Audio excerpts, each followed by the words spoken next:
সেটা সরকার কইবে। দরদাম নিয়ন্ত্রণ করা দায়িত্ব হচ্ছে রাজ্যর এবং কেন্দ্রর মধ্যে। কেন্দ্র তার ভূমিকা এড়াই দেই পারিব ନାହିଁ।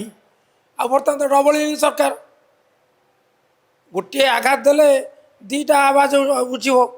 ତେଣୁ ବର୍ତ୍ତମାନ ସେମାନେ କହିବେ ଭିନ୍ନ ସରକାର ଅମଳରେ 2 ଦିନ ଲାଗୁଥିଲା, ଏବେ ଦିନକରେ ହେଇଯିବ, କାରଣ ଡବଲ ଇଞ୍ଜିନ୍ ସରକାର। ଡବଲ ଇଞ୍ଜିନ୍ ସରକାରରେ ଏ ଯେଉଁ ଡବଲ ଜଞ୍ଜାଳ ଦୁର୍ଦ୍ଦଶା ଆସି ପହଞ୍ଚିଛି।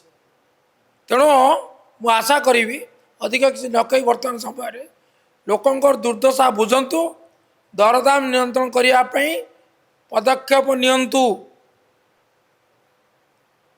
ଚିନି ଦରଟା ବିଶେଷ ଭାବରେ ଚର୍ଚ୍ଚାରେ, ପରିବା ଦର ତ ବନ୍ୟା ପାଇଁ ହେଇଛି, ସାମୂହିକ ସମସ୍ୟା ବୋଲି ଏଡ଼ା ଦିଆଯାଇପାରେ, କିନ୍ତୁ ତଥାପି କଳା ବେପାରୀ ମାନେ ଯେମିତି ତାର ଫାଇଦା ନ ନିଅନ୍ତି ଦେଖନ୍ତୁ।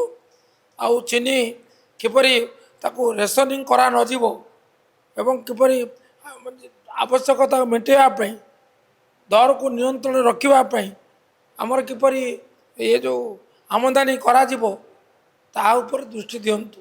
ସରକାର ଲୋକଙ୍କର ଦୁର୍ଦ୍ଦଶା ବୁଝନ୍ତୁ, ଦରଦୀ ହୁଅନ୍ତୁ, ବେଦରତି ହେଇ ଲୋକଙ୍କର ଏ ଯେଉଁ ଅସନ୍ତୋଷର ସରବ୍ୟ ନ ହୁଅନ୍ତୁ।